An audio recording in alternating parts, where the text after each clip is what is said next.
Students, very good morning to all of you. Namaste, assalamu alaikum, sat sri akal. Myself Suresh Kumar, and today I am going to take chapter number 3 of class 6 science.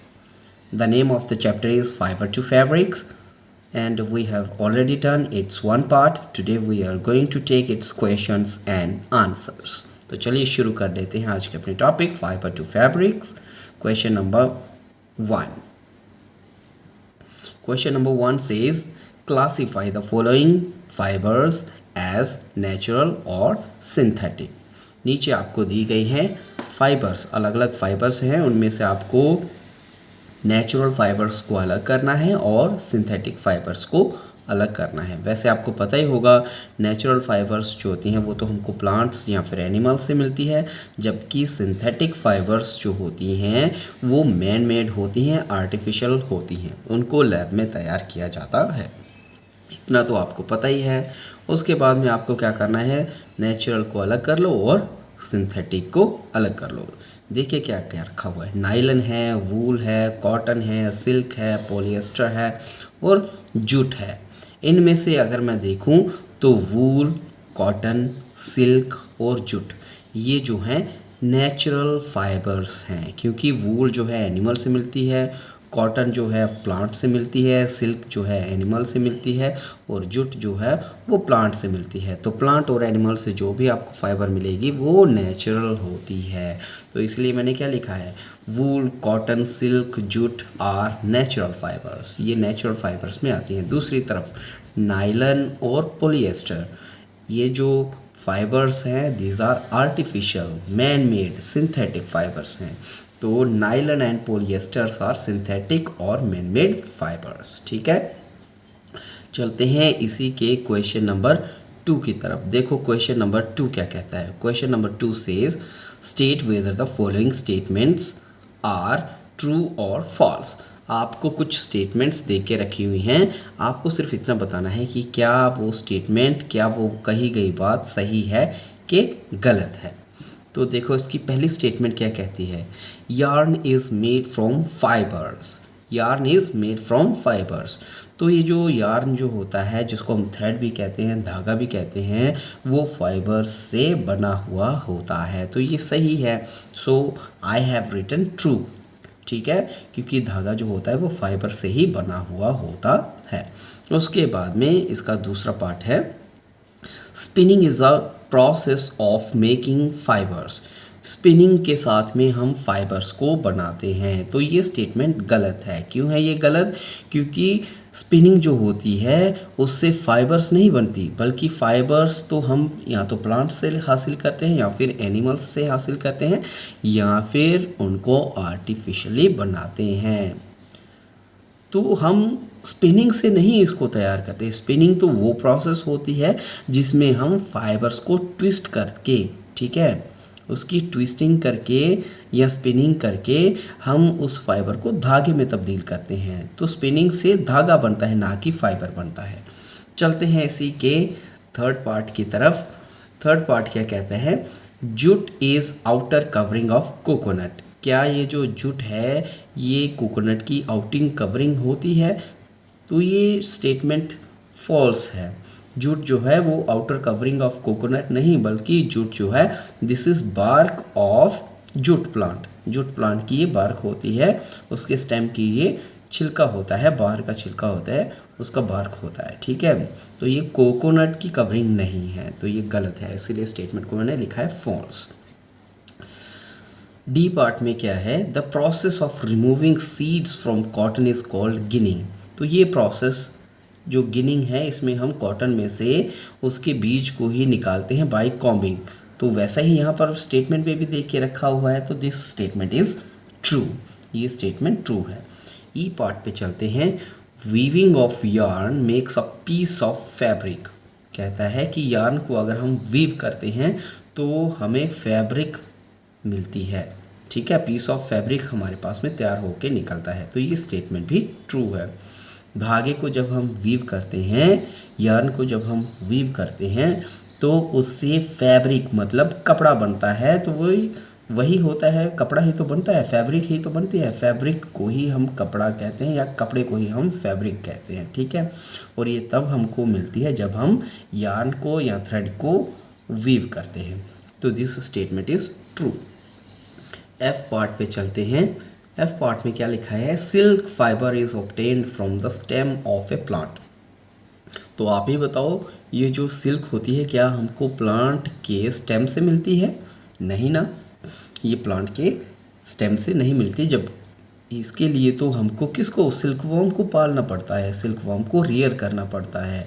तो silkworm जब cocoon बनाता है, उस cocoon से ही हमको ये silk fibres जो होती हैं वो हासिल होती हैं। ये हमको प्लांट से हासिल नहीं होती हैं। This is a animal fibre, ठीक है, ये प्लांट फाइबर नहीं है। तो दिस स्टेटमेंट इज़ फॉल्स, ये स्टेटमेंट फॉल्स है, गलत है ये स्टेटमेंट।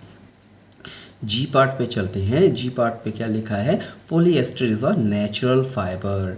तो ये स्टेटमेंट भी गलत है। Polyester is not a natural fibre, it's a artificial और सिंथेटिक फाइबर। ये सिंथेटिक फाइबर है, आर्टिफिशियल फाइबर है, ना कि ये नेचुरल फाइबर है। तो दिस स्टेटमेंट इज़ फॉल्स। चलते हैं क्वेश्चन नंबर 3 की तरफ। What it says, question number 3 says fill in the blanks, मतलब आपको खाली जगह को भरना है। तो इसका जो ए पार्ट है वो क्या कहता है, plant fibres are obtained from dash and dash. Plant fibre हमको किन किन से मिलती है, तो मैंने लिखा है डैश में, सबसे पहले कॉटन बॉल और दूसरा जूट प्लांट स्टेम से हमको ये प्लांट फाइबर्स हासिल होती हैं। इसी के बी पार्ट की तरफ चलते हैं। बी पार्ट में क्या है, animal fibres are dash and dash. तो कौन कौन सी होती हैं animal fibres? Animal fibres are silk and wool. Silk and wool जो होती है वो एनिमल फाइबर्स होती हैं, ठीक है। उसके बाद क्वेश्चन नंबर 4 की तरफ चलते हैं। What it says, from which part of the plant cotton and jute is obtained. Plant के कौन से हिस्से से कॉटन और जूट हमको मिलता है? तो मैंने लिखा है cotton is obtained from cotton ball, ठीक है। कॉटन जो होता है वो कॉटन बॉल से ही मिलता है, लेकिन किसके, cotton ball of cotton plants, ठीक है। And jute is obtained from the bark of stem of jute plant. तो जूट जो होता है वो जूट प्लांट के स्टेम की बार्क से हमको, बार्क मतलब उसका जो छिलका होता है, स्टेम का जो छिलका होता है, उससे ये हासिल होता है। क्वेश्चन नंबर 5 की तरफ चलते हैं। What it says, name 2 items that are made from coconut fibre. Coconut की भी फाइबर होती है ना, उसका आउटर जो छिलका होता है, उस फाइबर्स का भी हम इस्तेमाल करते हैं। लेकिन क्या क्या उससे बनाया जा सकता है, उससे बन सकती हैं रोप्स एंड मैट्स, ठीक है। रस्सियाँ और दरी वगैरह, मैट वगैरह, चटाई वगैरह उससे बनाई जा सकती है। Question number 6, what it says, explain the process of making yarn from fibres. Fibre से यार्न बनाने की जो प्रोसेस होती है उसको आपको एक्सप्लेन करना है। तो मैंने क्या लिखा, फाइबर्स आर ट्विस्टेड एंड स्पिन्ड। जो फाइबर्स होती हैं उसको ट्विस्ट किया जाता है। ट्विस्ट का मतलब मरोड़ी चढ़ाना, ठीक है, उसको मरोड़ देना या उसको एक से ज़्यादा फाइबर्स को मिला करके ट्विस्ट करना, जोड़ देना, जिससे क्या हो जाता है, एक लंबा सा धागा खिंचता हुआ चला जाता है, ठीक है, जुड़ता हुआ। और वो जो धागा होता है that is much more stronger than the fibres. Fibre से वो ज़्यादा स्ट्रॉन्गर होता है, ठीक है। तो fibres are twisted and spinned in order to make yarn और थ्रेड। इससे क्या बन जाता है, स्पिनिंग और ट्विस्टिंग से यार्न या थ्रेड तैयार होता है फ्रॉम द फाइबर्स। इसके लिए देखो हम किन मशीनों का इस्तेमाल कर सकते हैं। स्पिंडल्स हो सकते हैं, चरखास हो सकते हैं, और spinning machines can be use for this process. तो ट्विस्टिंग एंड स्पिनिंग के लिए हम स्पिंडल का इस्तेमाल कर सकते हैं, स्पिनिंग मशीन्स का इस्तेमाल कर सकते हैं, या पुराने ज़माने के बीच में चरखास हुआ करते थे उनका इस्तेमाल कर सकते हैं। चलते हैं क्वेश्चन नंबर 7 की तरफ। How is silk obtained from A cocoon. Cocoon से हमको सिल्क कैसे हासिल होती है? तो आंसर के बीच में मैंने क्या लिखा है, in order to get silk from cocoon, firstly we boil cocoons in hot water, ठीक है, इन हॉट वाटर। सबसे पहले हम क्या करते हैं, कोकून्स जो होती हैं उनको गर्म पानी के बीच में बॉईल करते हैं। अब बॉईल करने से क्या हो जाएगा, it leads to loosening of silk fibres. तो जो भी कोकून के ऊपर सिल्क की फाइबर जो चढ़ी हुई है वो गर्म करने की वजह से लूज़ हो जाती है और वो एक दूसरे से छूटना शुरू हो जाती है, मतलब निकलना शुरू हो जाती है। कोकून के ऊपर से वो सिल्क की फाइबर अलग होना शुरू हो जाती है। उसके बाद हम क्या करते हैं, after it we carry out reeling process to collect silk. उसके बाद लास्ट में रीलिंग प्रोसेस की जाती है। अब देखो रीलिंग प्रोसेस में क्या हो जाएगा, कोकून का मान लेते हैं एक फाइबर निकला हुआ है, हम उस कोकून के एक फाइबर को कुछ इस तरीके से सिलेंड्रिकल शेप के ऊपर क्या करेंगे, लपेटेंगे। उसके बाद मशीन जो होती है इसको खुद ब खुद चलाती रहती है और जो भी फाइबर उस कोकून के साथ में होगा वो सारा का सारा लिपट करके इस सिलेंडर के ऊपर आ जाएगा। इसी प्रोसेस को हम रीलिंग कहते हैं। तो इस तरीके से हम क्या करते हैं, सिल्क को ऑब्टेन करते हैं। चलते हैं इसी के क्वेश्चन नंबर 8 की तरफ। What is sericulture? सीरीकल्चर किसको कहते हैं? तो मैंने क्या लिखा है, rearing of silkworm in order to get silk is called sericulture। Silk को हासिल करने के लिए हम सिल्क वॉर्म को जो पालते हैं उसी को ही हम सीरीकल्चर कहते हैं। चलते हैं आगे की तरफ। Question number 9 what it says, कहता है what are the factors that affects the quality of silk. Silk की क्वालिटी को अफेक्ट करने वाले फैक्टर्स कौन कौन से हो सकते हैं, मतलब कौन कौन से फैक्टर ऐसे हैं जो सिल्क की क्वालिटी को डिसाइड करते हैं। तो मैंने क्या लिखा है, many factors can affect the quality of silk. बहुत सारे फैक्टर्स हो सकते हैं जो सिल्क की क्वालिटी को अफेक्ट करते हैं। उनमें से मैंने भी कुछ लिखे हुए हैं। For example, the type of leaves given to silkworm affects the quality of silk. मतलब जब हम सिल्क वॉर्म को पाल रहे होते हैं हम उसको लीव्स देते हैं ना खाने के लिए। हमारे इंडिया के बीच में तो ज़्यादातर मलबरी प्लांट के लीव्स दिए जाते हैं इन सिल्क वर्म्स को खाने के लिए या इनको पालने के लिए, इनकी गुज़ा के तौर के ऊपर। लेकिन बाहर के देशों में जैसे चाइना जो है वहाँ पर मलबरी के साथ साथ में कुछ और प्लांट्स होते हैं जो इनको खाने के लिए दिए जाते हैं। तो कौन से प्लांट के लीव हम उनको खाने के लिए दे रहे हैं ये भी डिसाइड करते हैं कि सिल्क कैसी होगी, ठीक है। तो कौन से पत्ते हम उनको खाने के लिए दे रहे हैं, किस पौधे के पत्ते उनको खाने के लिए दे रहे हैं, this factor also decides the quality of silk. दूसरी चीज़ जो सिल्क की क्वालिटी को डिसाइड करती है that is climatic condition also affects the quality of silk. तो क्लाइमेटिक कंडीशन कैसी है, जहाँ पर हम उनको पाल रहे हैं कीड़ों को, वहाँ की क्लाइमेटिक कंडीशन कैसी है, सर्द इलाका है कि गर्म इलाका है, ठंड ज़्यादा रहती है कि गर्मी ज़्यादा रहती है, बारिशें ज़्यादा होती हैं या नमी ज़्यादा रहती है।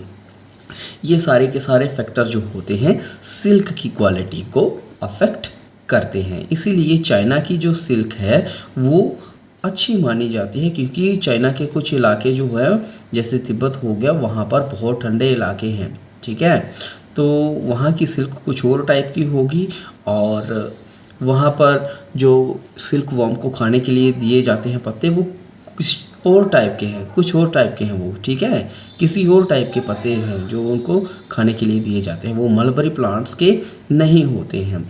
तो उससे भी सिल्क की क्वालिटी अफेक्ट होती है, ठीक है। मूंगा, टसर, ये कुछ क्वालिटीज़ ऑफ सिल्क हैं जो आप आगे जाके 7th 8th में पढ़ोगे, ठीक है। चलते हैं क्वेश्चन नंबर 10 की तरफ। What it says, question number 10 says what are the conditions और factors that affects the quality of wool. अब जैसे हमने सिल्क की क्वालिटी को अफेक्ट करने वाले फैक्टर्स के बारे में पढ़ा, वैसे ही अब हम ऐसे फैक्टर्स को पढ़ेंगे जो कि वूल की क्वालिटी को अफेक्ट करते हैं। तो देखो, following factors can affect the quality of wool. अब कौन कौन से फैक्टर हो सकते हैं जिससे किसी वूल की क्वालिटी बनती है। सबसे पहला, एज ऑफ द एनिमल। आपको पता है जिस एनिमल से हम वूल को हासिल करने जा रहे हैं उसकी एज क्या है, ये फैक्टर भी वूल की क्वालिटी को अफेक्ट करता है। यूजुअली जो बच्चे होते हैं उनकी जो वूल होती है बड़ी सॉफ्ट होती है, ऐसी वूल जो होती है थोड़ी कॉस्टली भी होती है। ठीक है, तो ये पहला फैक्टर हो गया जो कि वूल की क्वालिटी को डिसाइड करता है, एज ऑफ द एनिमल। दूसरा फैक्टर जो है जो वूल की क्वालिटी को अफेक्ट करेगा that is type of the animal. कौन से एनिमल की हम वूल को हासिल कर रहे हैं, क्या वो शीप है, क्या वो गोट है, क्या वो रैबिट है, किस एनिमल की हम वूल को ले रहे हैं, तो ये फैक्टर भी डिसाइड करता है कि वूल की क्वालिटी क्या होगी। तीसरा फैक्टर जो है जो वूल की क्वालिटी को अफेक्ट करता है that is health of the animal. Usually क्या होता है, अगर हेल्दी एनिमल होगा उसकी वूल भी जो होती है वो हेल्दी होती है, अच्छी क्वालिटी की होती है। अगर एनिमल जो है वो हेल्दी नहीं होगा, बीमार है, ऐसे एनिमल की वूल भी जो होगी वो अच्छी क्वालिटी की नहीं होगी। इसलिए third factor is health of the animal that decides और affects the quality of wool. चौथा फैक्टर जो है इसके बीच में जो क्वालिटी ऑफ वूल को डिसाइड करता है that is part of the animal from where the wool is taken. मतलब एनिमल के कौन से हिस्से से हम वूल को हासिल कर रहे हैं ये भी डिसाइड करता है कि वूल की क्वालिटी क्या होगी। ठीक है, यूजुअली जो पेट के पास का एरिया होता है या गले के पास का एरिया जो होता है इनकी जो वूल होती है वो अच्छी होती है। तो किस पार्ट के ऊपर से हम वूल को हासिल कर रहे हैं ये भी एक फैक्टर है जो कि अफेक्ट करता है क्वालिटी ऑफ वूल को। पांचवी और आखिर की कंडीशन जो क्वालिटी ऑफ वूल को डिसाइड करती है that is climatic condition where the wool animal is living.